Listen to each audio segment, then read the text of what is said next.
Brock Purdy is one season away from becoming one of the highest paid players in the NFL. Or is he? We'll discuss that and more next on 49ers After Dark.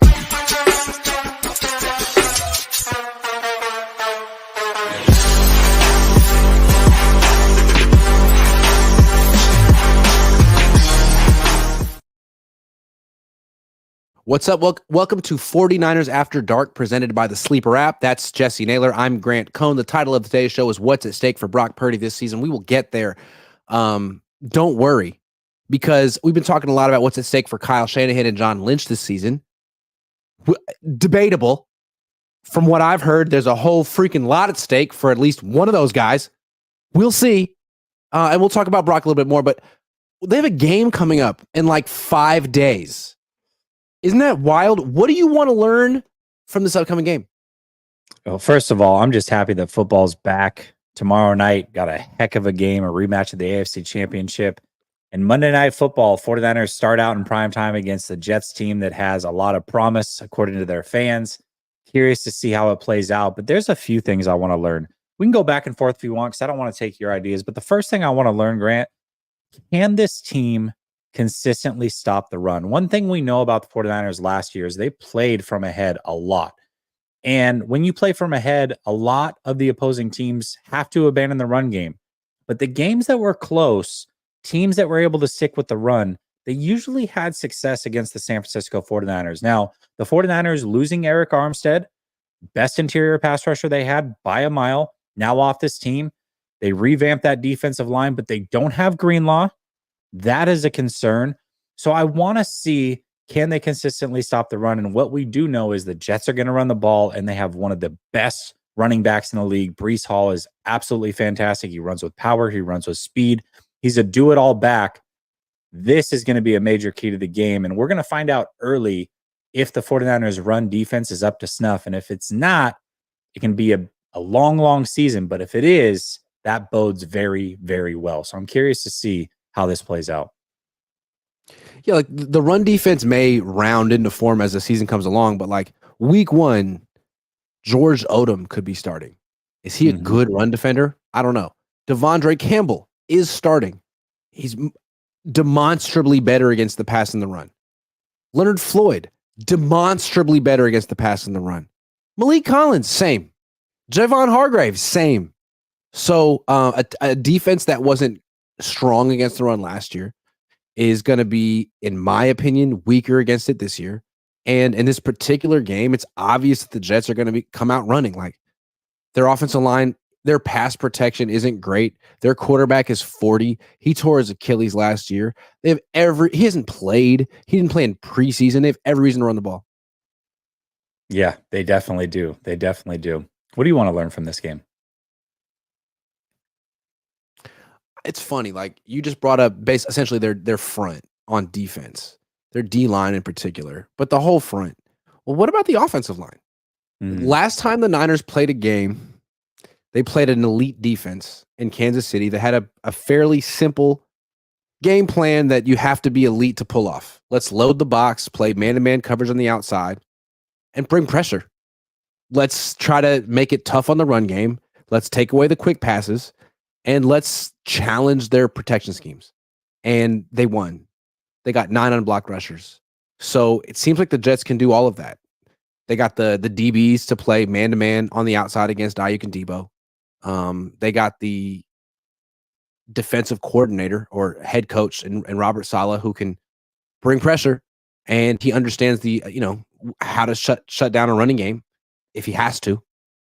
So can the Niners pick up a blitz? Can Jake Brendel pick up a blitz? Like, that's a big one, because that's a big reason they lost the Super Bowl. Yeah, most certainly. And Dominic Mooney, we're all very excited about him. I don't think anybody is arguing against how good he's looked, especially as a third-round pick. Nobody expected that. And now he's come in. He's outright won the starting job at the right guard position. But now he's going against legit NFL Tier 1 starters. Quinnen Williams is going to have a matchup there a time or two throughout this game. I'm curious to see if Pooney is really as good as what we thought, or did we get a little ahead of our skis on this one? So Pooney, I think is a question I want to see answered. And then I would say the other question that I want to see answered, Grant, is do off-season storylines matter? One thing that I've continuously talked about is this team felt a little bit down. It felt a little bit off. Is this what a Super Bowl hangover feels like? Or is it as simple as if Ayuk was in the building, Trent Williams was in the building, CMC was practicing, everything would have felt just fine? I don't know. But I think this game is a good test, but it's a test that the 49ers should win. The Jets are trying to become a great team in this league. The 49ers have proven they're a great team. This is not a game that I think they should lose. So, do offseason storylines matter, and will it play a factor in this game? I'm curious to see. I think I saw a spread that I believe I saw this. Super Bowl losing teams week 1 following their Super Bowl loss, 4-19 against the spread. Oh. 4-19. Last time the Niners lost the Super Bowl, they lost 24-20 the Cardinals at home. So, I remember that game. The Super Bowl hangover is a real thing. The Niners aren't exactly in like mid-season form right now. So, we'll see. At the same time, neither are the Jets. Like Aaron Rodgers has done not a nair nutta the last year.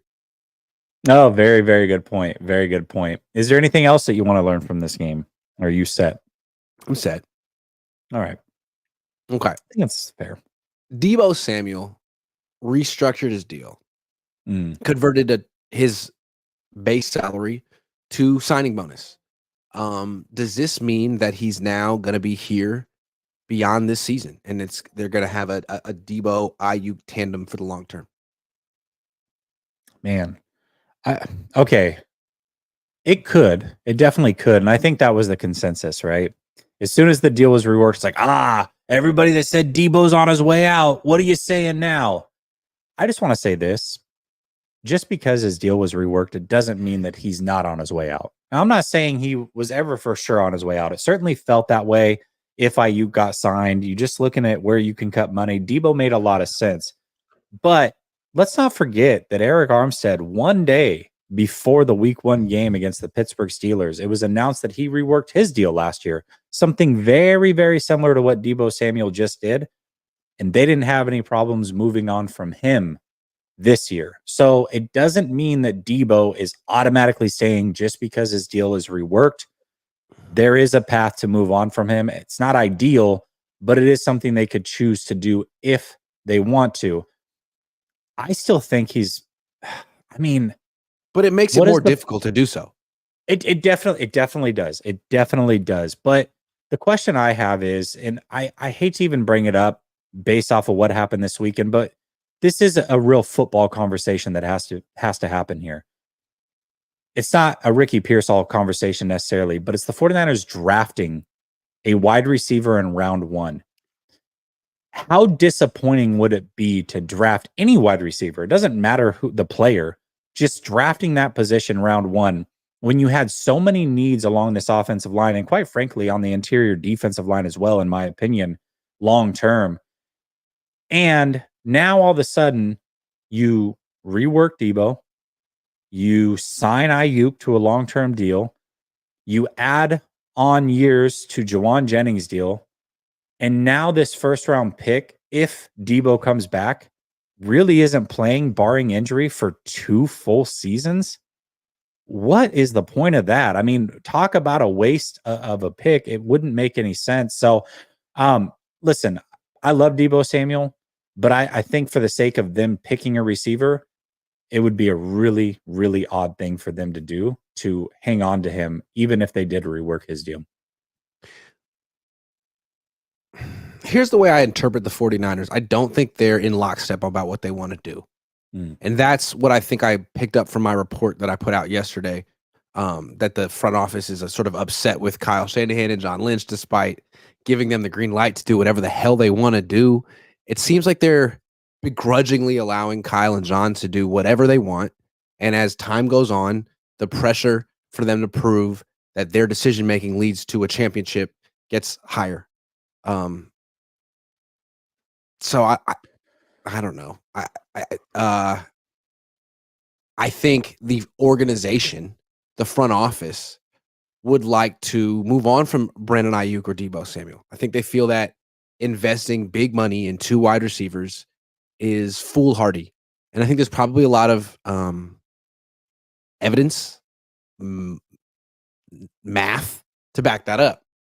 But Kyle's a head coach, and it's his offense. He's precious about it, and he ultimately can overrule anyone, any analytics guy, Parag, whoever, bean counter. I want Deebo. I want Ayuk. And so if Kyle has the last say and Deebo's his best friend in the world, he might stick around for a while. I mean, talk about making the same mistake twice. Now, it's not as detrimental as the first one was because you didn't trade 3 first-round picks, but you say you wanted to move on from Jimmy Garoppolo, and that's why you moved up to number 3. It didn't matter. Again, let's take the player out of it. Obviously, Trey Lance ended up being a bust and not working out.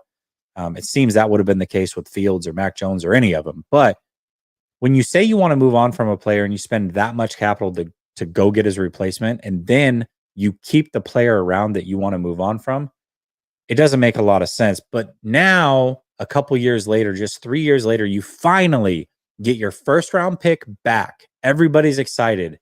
And you go and make the same exact mistake, drafting a wide receiver and then also taking all of your wide receivers and extending them in the same offseason. What sense does that make? Why would you make the same mistake twice? Like, imagine if they had drafted Ricky Pearsall in round 1 and he hadn't pulled his hamstring or had a messed up shoulder. If he had been really good, and then instead of Bernardo Green, who looks good, they had drafted Kingsley Suamataia, they may not have had to just capitulate to Ayuk and Trent Williams. I mean, I think it's so obvious that's not what the organization wanted to do. They dragged their feet forever. They were begrudgingly giving those 2 players money last week, the last couple of days. And that's why they drafted Ricky Pearsall, because they wanted to have options. I'm thinking the front office would have appreciated if Kyle Shanahan drafted an offensive tackle too. And I'm guessing that when Trent Williams held out, that the Niners were actually surprised. I don't know how you're surprised by that. I mean, when you have Eric Armstead on the team, who's in a very similar situation to both CMC and Trent Williams, and the fact that you wanted him to take a pay cut because he really didn't have guaranteed money left. A veteran on this team, a guy who's reworked his deal, and you see that happen with Eric Armstead. You don't think the veteran players take notice of that and are like, whoa, hold on. So I'm one injury away from being in the same position here? No. Give me my guaranteed money. I'm not playing another down until I get it. I got to protect myself. And Trent Williams was very open about that he needed to protect himself just in case something happened. Listen, I'm 36 years old. I know Father Time's undefeated. I feel great right now. I do think I can play until I'm 40, but just in case, I need my guaranteed money. That's what it was about. And when you see an organization do that with a player of your own and Eric Armstead, it now becomes very obvious that you got to make business decisions. And that's what CMC and Trent Williams did. I don't know how you didn't see that coming as a possibility. Also, I think we may have underestimated the impact on the locker room that cutting Eric Armstead may have had. Like, he was the longest tenured player on the team. He was a captain. He was a Walter Payton Man of the Year award finalist. He had a lot of respect in the locker room. And there was a group interview with Jawan Jennings yesterday. And he was saying something in passing. I can post it. He said, we got the whole team back. Because they signed Trent and Ayuk. And he kind of said, except Double A. I was like, who's Double A? He's an important member of this team. Maybe he's breaking down. When they cut him, I thought that was a smart move. But I'm curious to see what that does to the locker room, because there were few players in the team that were more popular than him. Yeah, that's true. He was definitely a leader. I mean, he was a captain for a good reason. So, yeah, I don't know. We'll see. I think that they have a lot of really good leaders in that locker room. I think they'll be okay. But, it's just one extra thing that makes this thing interesting going into the season. Dave Barclay says, #trade Kyle. Time to get this hashtag going. They haven't lost a game yet, but I like where your head's at. Dave Barclay says, please let Mason show out against the Jets. Dave Barclay says, right, Jesse. I was just going to bring up Armstead. Fish and Chip says, Italian-style chest hair for the ladies. It's hamburger meat. Yeah, some people think that this show is just for guys talking about football. No, this is definitely for the ladies. Dave Barclay says Dollar Tree specials. Grant, nice shirt. No, this is definitely Banana Republic outlet. Thank you very I was much. going to say Express, actually. It looked very Express. Dave Barclay says Grant got called Vanilla Ice. Now he's going all in. It's more Miami Vice than Vanilla Ice. Hamburger meat all hanging out, says Dave Barclay. There we go. Hell yeah. I mean, I'm Jewish and Italian. There's not a more hairy combination. It's true. It's like hair multiplied by hair. Dave Barclay says Grant Rob Ross with no fro. Happy little tree here. Is it not? It's not Ross. It's Bob Ross. Bob Ross, yeah. DTC Real says Grant showing taco meat on a live is wild. This is the energy we needed says, for a I'll week one game. $10 if y'all go through all 16 games real quick and help me pick winners for Pick'em's League. Grant, you could even make a Bet US promo. LOL. 16 games, all Niner. What is this? 2020? What is this? 2017? What are you talking about? 16? No. No. Yeah, he's talking about the game. He's talking about the games this week. All the NFL games. He wants us to make a pick 'em, not the 49ers games. Yeah, but you didn't know. You didn't donate 10 though. You donated 5. Dave Barclay says you should read chat. Grant's looks are killing it. Purdy, Deebo, and Hargraves for Josh Allen. You're welcome, Jade. Yes, sure. Oh, I wish. Sure, absolutely. Okay, let's talk about what's at stake for Brock Purdy. I received a DM. I'm not the most plugged in guy. I'm not trying to be that guy. I just want to pontificate. It's easier. Sometimes, though, people give me information and I feel like a responsibility to share it because I don't want to sit on it. I want people to know what I know. So what I heard is that there's a lot at stake for Kyle and John this year. Don't know what exactly is at stake, but it's year 8. The team's expensive. They kind of it's Super Bowl or bust is what I heard. Heads will roll, yada yada yada yada yada. Sure. Kyle's really smart though, and when he's on the chopping block, when he's in the crosshairs, he has a good way of putting someone else in a spot, and it's usually the quarterback. So what I want to ask you, Brock Purdy, year 3, year 2.5, 1 year away from becoming one of the highest paid players in the league, threw a bunch of picks in training camp, wasn't great in preseason. Pass protection isn't a priority here. If this team doesn't do great, if this team takes a step back, last year we talked about before the season, if this team doesn't make it all the way, who's going to be the scapegoat? We all figured out it's definitely Steve Wilkes. We can see that shit coming from a mile away. Pardon my French. If this team doesn't reach expectations, and the expectations are a Super Bowl victory, is Brock going to be the one who gets scapegoated? I sure hope not, man. I sure hope not. Listen, I've got my opinions about quarterbacks that I think aren't elite in this league, and I certainly don't think Brock is that yet. And I struggle to want my franchise to overpay for a non-elite quarterback. But that being said, dude, how can you not root for Brock Purdy? I mean, it's the most amazing story ever. And he has played really well. It's a crime almost how much he's getting paid at this point. So if something were to happen, whether he gets injured, whether he's scapegoated, whether he doesn't play well at all, he just regresses and this team doesn't do well, that would be a shame because there's a lot of money, life-changing money for a good young man on the table here. And I hope he gets it, whether it's here or elsewhere. It'll be here, assuming he plays well. And I think as long as he's healthy, he will play well. But you're right, man. I think Kyle, we've seen this. This league is not what people think it is under the surface.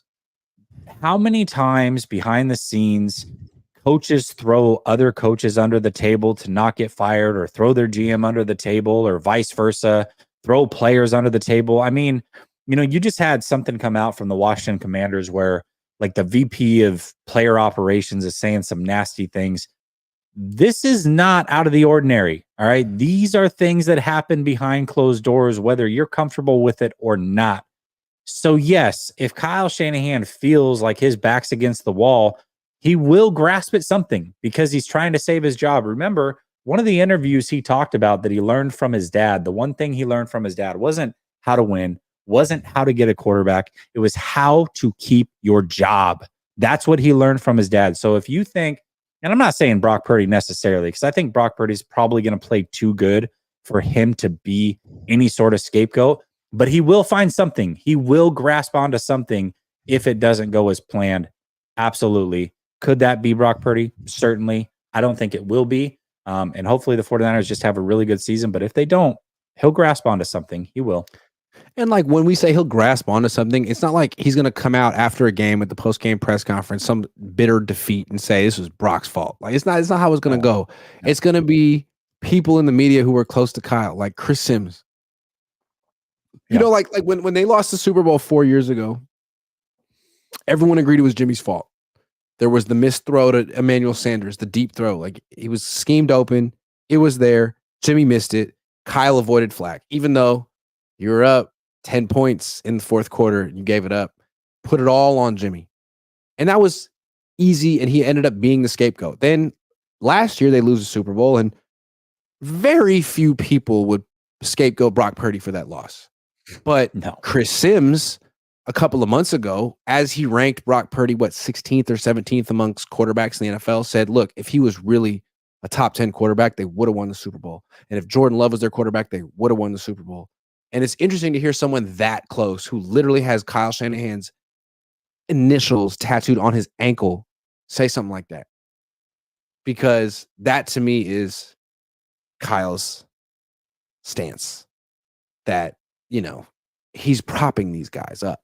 And yeah, Brock's better than Jimmy, but he's still propped up by Kyle. I don't necessarily disagree with that. I bet you if Kyle was doing a top, 20 quarterback ranking, Brock Purdy would probably rank lower than people expect. Probably lower than most of you in the chat would rank him if I'm being real. And I think that would shock a lot of people, but I think that's the reality. That being said, there's two problems for Kyle Shanahan. One is Brock Purdy has proven that when it comes playoff time, even if he doesn't play great every game, he plays well enough for him not to be the reason that they lose. He wasn't the reason they lost in the Super Bowl. He wasn't the reason, obviously the Eagles game, he got hurt. That's not his fault. But if they had lost to the Lions, he wasn't the reason there either. So he plays well enough in the playoffs. And the other problem he has using Purdy as a scapegoat is this fan base prefers Purdy over Kyle Shanahan. I would guarantee it. If it comes down to one or the other, I think this fan base would vote for Brock Purdy to stay on the island over Kyle Shanahan. So I've always said the moment that Kyle Shanahan starts throwing Brock Purdy under the bus is the moment that this fan base runs thin with patience in Kyle Shanahan. As long as he doesn't do that, I think he can be here as long as he wants. But if he were to do that, I think this fan base would ride tough for Brock Purdy over him. Unless he loses to the Jets week 1. A lot at stake. A lot at stake for Brock Purdy. We'll see what he does. I think what's at stake right now is the sleeper picks on the sleeper app. Just want to let people know. Feeling generous these days. And I want to give away this Brandon Ayuk signed jersey. Look, there's his name. There's the signature on the number. And I'm giving it away. All you have to do is download the sleeper app and use promo code Cohn, COHN. There are probably 4 people who have done this in the last few days. So you could enter yourself in a giveaway with like 10 people and you might get this jersey. It's in pristine condition. And all you got to do is do what I said, down the app, promo code Cohn. We're going to make some picks right now. Instead of going straight to the Niners, we're going to use the sleeper app gives you like discounted picks because they give you the tools to be an excellent picker. So Patrick Mahomes, 19.5 completions week 1 against Baltimore. Completions. Interesting. I'll give him more. This is a team that stunk on offense last year and really found its stride as they ran the ball down the stretch. Now they have Xavier Worthy. And Rice is going into year 2. Kelsey's probably suspended? A little bit healthier. No, he's not suspended at all. Nope. Nice. Remember when the NFL used to suspend people for like looking at the camera the wrong way. It's like, what? Now it's like we don't have any evidence. Anyway, I'm with you on that. More for Patrick Mahomes. Derrick Henry, 53.5 rushing yards, discounted from 67.5. Less. Why? I don't know that Derrick Henry's still Derrick Henry. If this was a touchdown thing of like over, under, or more or less one touchdown, give me the more there. But I think they're going to try to save Derrick Henry throughout the season. And I could see Lamar Jackson certainly benefiting from Derrick Henry. But first game, also, it's a whole reworked offensive line. I think they're confident in the offensive line, but it is reworked. And we know Kansas City has a good defense as well. So I'll take less. Okay, fair enough. I currently have 15 picks pending. Haven't won one in a long time, but that's what week 1's going to be about. We'll see what happens. Niners, Jets. Let's see. Breece Hall, Christian McCaffrey. How about Breece Hall? Hey, Breece Hall, more on the rushing yards. I'll take that one. 62.5. I would have to say so. Yeah, I'm going more. Garrett Wilson. Less. Yeah. George Kittle, Brock Purdy. Brock Purdy, I had it around 230 yards, so I don't feel comfortable going with that one. What's Aaron Rodgers at? If he's over like 210. They won't let us pick, and I don't know why they're blocking the combination. That's one thing I don't understand about the sleeper app, but we can pick on Purdy. There's legalities. You can only pick so many people from certain teams. Because if there was like some sort of system put in place where they were trying to snipe games and the players weren't playing hard, then it's like, well, they don't want you to take advantage and win everything. Makes sense. We got 4. You want to do one more? McCaffrey, Purdy, Kittle, Ayuk. I think 3.5 receptions for Ayuk. I like this one. 3.5. 3.5. He should be good for more than 3.5 at what he's getting paid, but he hasn't freaking practiced, man. How confident do you feel that he's going to have 4 catches? Can we do his yards? Is there a yards in there for him? Yeah, but I like this one. 54 and a half yards. I don't because he averages like 18 yards a catch. And he did. I don't know that he will this year. See, I had him at like 4. I thought he was going to get like 4 catches going into this game. Okay, but 3.5's right there. I don't feel good about going with more. I feel like more on 3.5 catches is like he should be expected to have 4 catches. I also feel like when it seems so obvious, that's when you get it wrong. And it's like, oh, this is easy win. That's when you don't win. You know what I mean? Like, let's fade him. Okay. Which one? Yards or catches? Let's go yards and go less. Okay, fair enough. All right, I'm gonna lock it in. That's our picks. I'm gonna flex it. 5, putting down 10 to win, potentially 108. But I apparently don't have enough money, so I'm gonna have to contact my bookie. I like the flex option though with these because I like to play it safe. I'm not even good at these things. When you're our age, you've learned a thing or two. Yeah, give me the flex option. I'm gonna have to talk to my account manager and see what I can do. But again, what's the most important thing here is if you want a Brandon Ayuk jersey and you want to compete against a dozen people for the jersey, use promo code Cohn and download that sleeper app. Okay. Moving on to more football topics. Jesse, which 49er has the most to prove week 1? Oh, it's the gentleman we were just talking about. It's easily Brandon Ayuk. You just had a very, very contentious offseason, and Brandon Ayuk didn't do himself any favors, and not a lot of people talked about it. But he said towards the end of that press conference the other day that he maybe made it a little bit harder than what he needed to towards the end. Basically taking responsibility and saying, yeah, I could have ended this thing maybe a little bit earlier if I wasn't playing such hardball.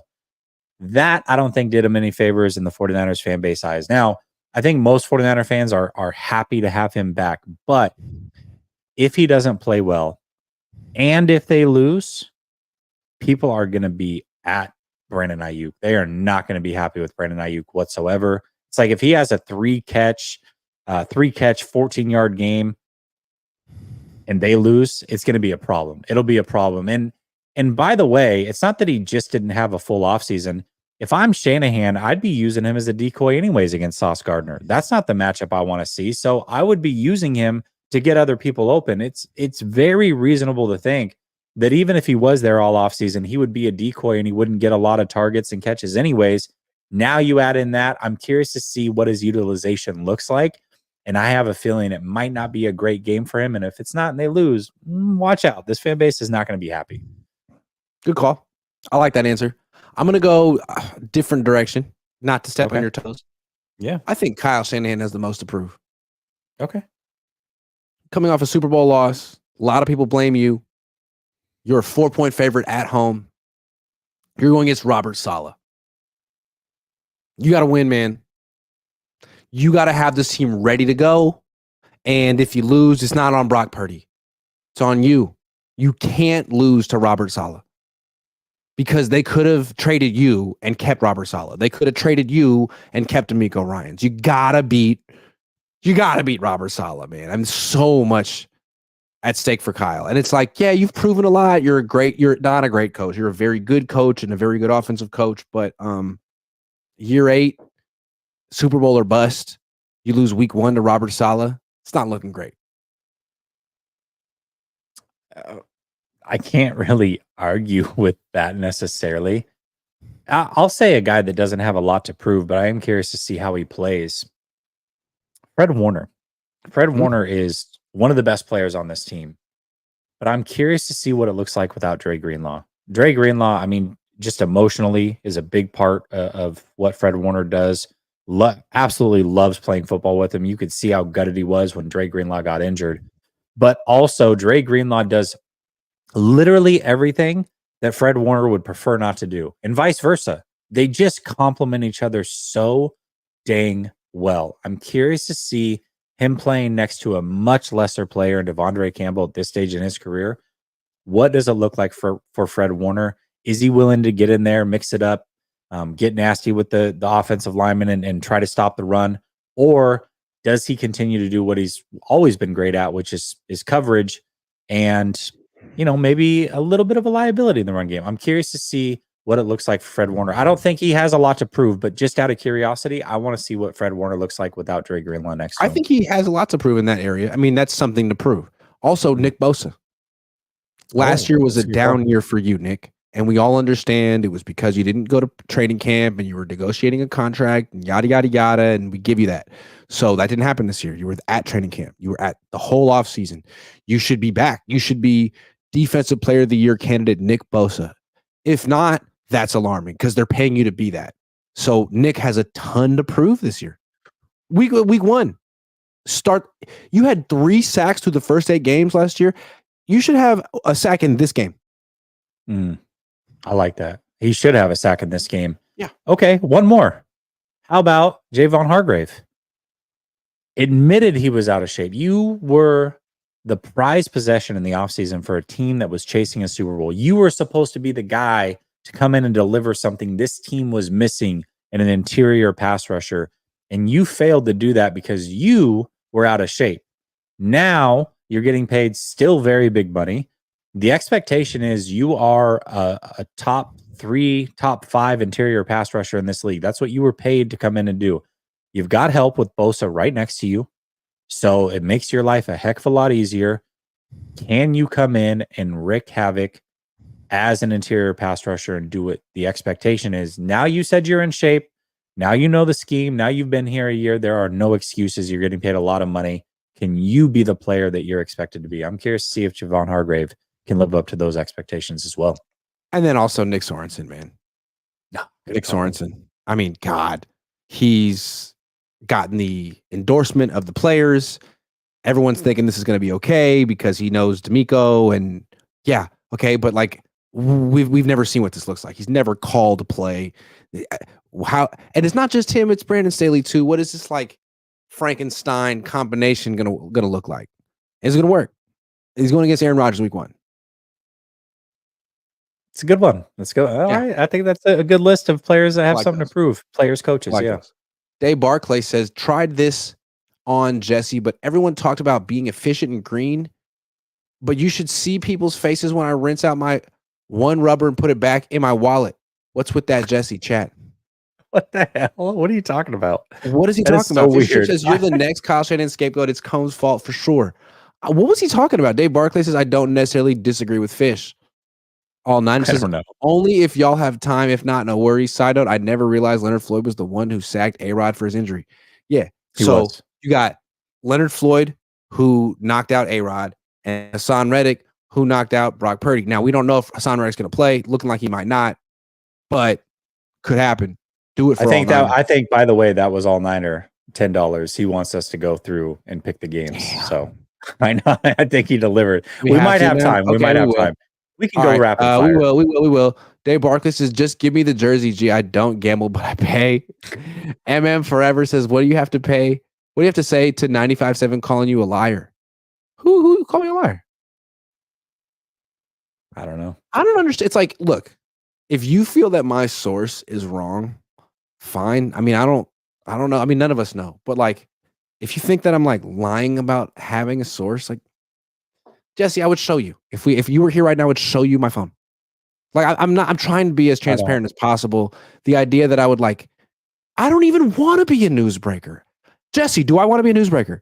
It's so funny because I was talking with Coach about this, and I was like, Grant's got himself caught into this like sources thing unintentionally, but every time I've heard you talk about it, you're like, that's not the game. I don't want to do this. It takes a lot of work and you got to grind. It's not for me. I'd rather just pontificate. It's a lot easier.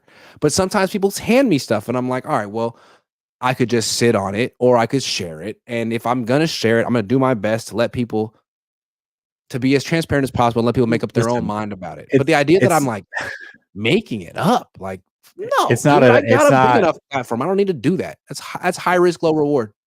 It is not at all far fetched to get a DM from someone, that is within the organization. I get them, which is strange, or supposedly. I don't know who these people are, so I'm not saying, but I definitely get these things. And I have people that DM me and be like, "Hey, man, really love your content, but could you tell Grant I said what's up? Really love his content." Like you're trying to get to Grant through me. Like that's so weird. His DMs are open. What's funny about Rick, I started reporting about the Ricky Pearsall thing, and the police officer who was DMing me literally said, "Hey man, I tried to go to Matt Mayoko first, but his DMs are closed." Like, yeah, that's what I'm saying. There you go. Yeah, I was not the first choice in this matter. Yeah. No. But I guess what I'm saying is if people are going to go out of their way to DM me to try to say hi to you, then I got to imagine that you're getting some of these DMs. And it's the thing about the whole source thing is don't say that the person's a liar. Like that's just vindictive. That's jealousy. That's weird. Now saying you disagree with the source or I don't believe that what he's hearing is accurate, totally fine. But he's not just making it up. That's weird. Yeah, and like extremely not just unprofessional, but like the idea of lying about a scoop. I'm trying to be a journalist for a living. Move. That would be a deal breaker. Yeah. Done. You're done. Slide 23 says, where do you think Jake Moody will rank this year? Number 1 in all of our hearts. There we go. Perfect. Eric Wilson, new member. Dave Barclay, 779 watching, 109 likes. Come on, guys. Actually, it's 1697 watching if you include Twitter. Fish and Chip says, Colbo McCaffrey has a bit to prove also. No camp. Yeah, Colbo for sure. McCaffrey. You're a jerk. Jay Figs Ramon says, perhaps the O-line and D-line will surprisingly show out this year. Yeah, I mean, sure. I hope so. Sure. Eric Wilson says Brock Purdy has proved he's a starting quarterback for SF. I don't grit my teeth when he passes like I did when Jimmy G was in the huddle. Dude, trust me. That is the best thing about being a fan of this team right now is every time the point came or the ball left the screen, you're like, please don't be a pick. Please don't be a pick. Please don't. Now you're like, I expect something good to happen. That is a major difference. Let's go through all 16 games week 1 for all Niner right now. Let's do it. Chiefs at home -3 over the Ravens Thursday night. I think this is a straight up pick 'em for him. So I'm just going to give the winner. I think the Ravens they need to win this game. The Chiefs do not. They lost week 1 last year. Their division's much weaker. Ravens are desperate. I'll go with the Ravens to win this game. Agree. Packers, Eagles at home. Oh my. Well, it's technically in Brazil. man, this is a good game. This is two teams that are going to be competing with the 49ers potentially for a playoff spot. I'll go with the Packers because I trust Love. I know this sounds weird a little bit more than Hurts, but man, Hurts is just, if you make him pass, I just don't think he's great. So I'll go with Love and the Green Bay Packers. I think that Eagles team is really, really, really missing Shane Steichen. Jaguars in Miami. Miami doesn't lose at home early usually. So Steelers in Atlanta. That's a tough game. I'll go with Atlanta because they're at home. Vikings in New York against the Giants. It's just two awful teams and two awful quarterbacks. My gosh, man. Did you really pick Sam Darnold to win a game on the road? But then could you really want to pick Daniel Jones? Danny Dimes, I know. In person at all? I'll go with the Giants, I guess. Begrudgingly, I don't feel good about that at all. Carolina and New Orleans. New Orleans. New England and Cincinnati. Cincinnati. Tennessee and Chicago. I'm actually taking Tennessee in the upset here. Why? I think Caleb Williams is going to struggle early on. Early on, I don't think he'll be much different than Justin Fields. And I think that coaching staff is absolutely atrocious. It isn't going to do him any favors. There's a lot of hype, a lot of expectations. And I think Tennessee just calmly moves in and wins that game. Would you say that coaching staff is doo-doo? They're trash.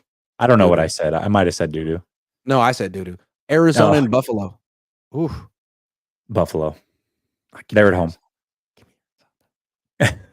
I'm so out on Buffalo. Like Josh Allen, great player, but the team around him is like, what is that? You low-key like Arizona. I remember when you picked them a couple years ago to win the division, and then they beat the 49ers week one. I told you. I like Kyler. I feel like he's gotten a lot of flack. Deservedly. But he's still young and he's still an incredible athlete.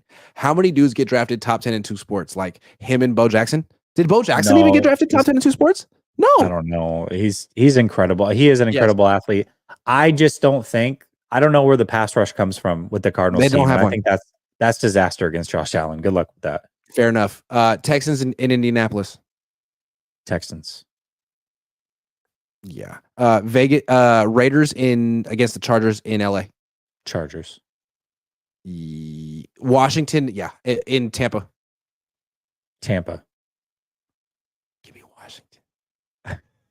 Rookie quarterback. Daniels. I like Jaden Daniels. I like Jaden Daniels too, but I gotta see it before I can believe it. So give me Tampa. I want to believe it before I see it. Denver in Seattle. Seattle. Yeah, a rookie quarterback against Mike McDonald. Good luck. I like Bo Nix, but yeah, that's a good point. Dallas and Cleveland. McDonald, though, that's tough. You're Dallas right. And Cleveland. Oh God, man, jeez, who's at home? Cleveland. Give me Cleveland. 1 point favorites. Defense. Cleveland. Yeah, big Deshaun Watson. I'm just kidding. Rams, Detroit. Give me Detroit, but dude, that's a tough one, man. That 49er fans, by the way, Rams, Detroit, and that's a primetime game on Sunday, and then the primetime game on Friday, you get the Eagles and the Packers. Those are four teams, man, that are going to be vying for a playoff spot and challenging the 49ers. So watch those games very, very closely. Dave Barkley says, don't gamble and don't twatter. Thanks, G. Don't you dare twatter. Kilo TW says, I have a feeling Brock is going to have a bad game, but only because he's 0-2 on Monday Night Football. Is that true? I wasn't aware of that. We have to find this out. Hold on. Is he the next Kirk Cousins in primetime? Oh, my gosh. We got to find this out. Hold on. Splits career. Monday. No, he's 1-2. He's 1-2 on Monday Night Football with a quarterback rating of, oh God, 55. I'm not a big quarterback ratings guy, but me neither. That's not good. But he has 1 touchdown and 6 picks on Monday Night Football in 3 games. Yikes. Okay. Well, yeah, that's not good. Now that's only 3 games, but thank you for bringing that up, Kilo TW. Like, whoo.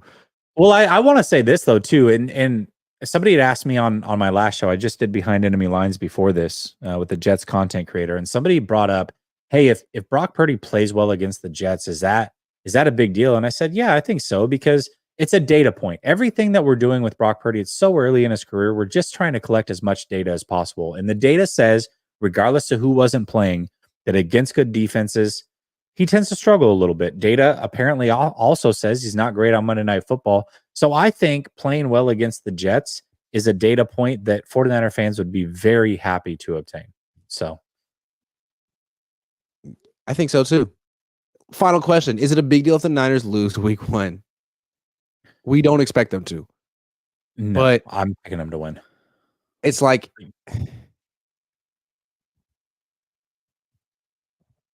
I mean, we've seen them turn it on late in the season. Like if they lose, it's one game. If they lose this game, is it the end of the world?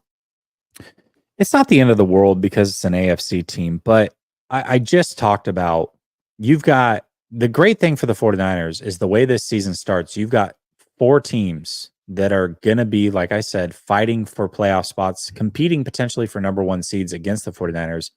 Those 4 teams happen to be playing each other week 1, which means, barring a tie, 2 of those teams are going to come out 0-1. It would be a shame to squander a 1-0 start to put yourself ahead. We've seen the 49ers start 3-5 and start 4-6 and all those things and come back. But we haven't seen the 49ers start that slow and get over the hump and actually make it to a Super Bowl. The 2 years they made it to a Super Bowl, they had hot starts. So if they don't start hot this year and they have a 2-3 start or something like that, you probably shouldn't have the expectation they're going to a Super Bowl. So yeah, I think this game's certainly important, especially because those other 4 teams are playing each other. Would it be end of the world? No. Is it a big deal? Yeah, I think it's a big deal. Let's assume that my source is correct, that the front office is currently perturbed. Well, I think you're a liar, first of all. Let's start there. Well, you put out that you heard the same thing. You said you heard the same thing, right? So for what it's worth, you heard the same thing. Ryan Hensley heard the same thing. Lobs All Day heard the same thing. 8049ers heard the same thing. Like, I'm not alone on this one. There are whispers going around. So if that's correct, I heard specifically Lynch, just to clear it up. Specifically, Lynch. Sure. Because I didn't hear specific. All I heard is that it's the regime in general, and if they don't win the Super Bowl, someone's head will roll. I didn't hear whose. If that's correct, and they lose week 1 at home at Levi Stadium to Robert Saleh, I'm thinking whatever animosity is building up is only going to ratchet up. So it seems like, yes, they could bounce back from it, but given what's happened the last 6-7 months, particularly the last couple months, it would be in their interest as their unofficial quality control coach. I highly recommend, my advice for week 1 is to win.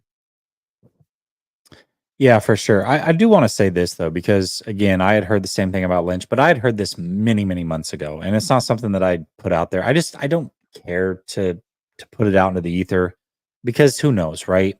But when people are like, oh, they're just making this up, I'm like, well, I did hear the same thing. Just to be fair, I want to throw that out there.